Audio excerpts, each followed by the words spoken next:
ENT के पास जाओगे तो आपको एक छोटा सा डिवाइस आपके कान के थ्रू फिट करेंगे जब आपको आपका ईयर ड्रम दिखाई देगा। कई बार लोगों के कान के नीचे बजाना पड़ता है, तभी उनका ईयर ड्रम खुलता है और उनको बातें समझ में आती है। दीवार से बन जाता है ना।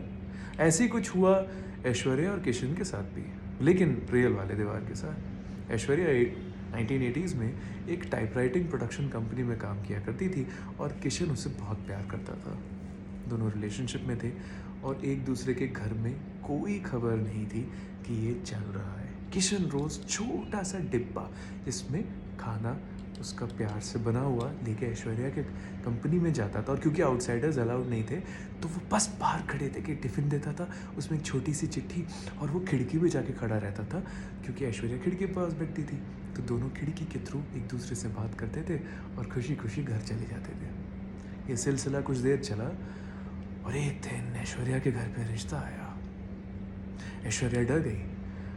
वो ऑफिस गई और उसने देखा किशन आया हुआ है, लेकिन जैसे ही वो कुछ बोलने वाली थी पीछे से उसकी बॉस आ गई और बॉस ने कहा कि ऐश्वर्या, इतना सारा काम है, असाइनमेंट है, वीकेंड है, जल्दी से निकालो और काम शुरू करो। तो ऐश्वर्या ने सोचा कि मैं क्या करूँ, एक तरफ किशन एक तरफ असाइनमेंट। उसने कहा चलो मंडे बोल देंगे। किशन इशारा समझ गया और वो भी अपने दिन के लिए निकल पड़ा।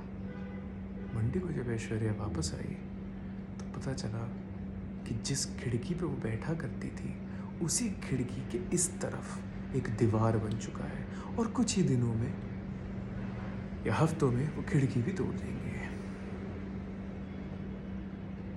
अब किशन तो आया दरवाजे पे, ऐश्वर्या ने सामान दे दिया, ऐश्वर्या को टिफ़िन मिल गया।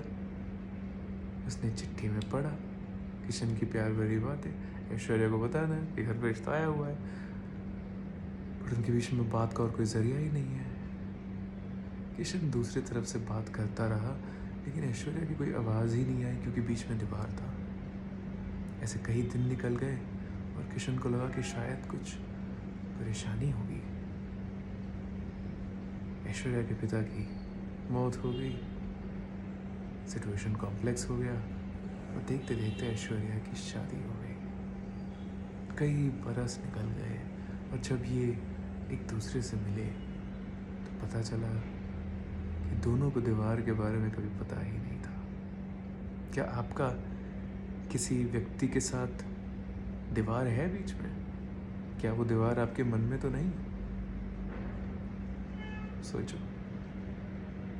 If you like the story, find my book Wondermint on Amazon and my podcast Storyteller.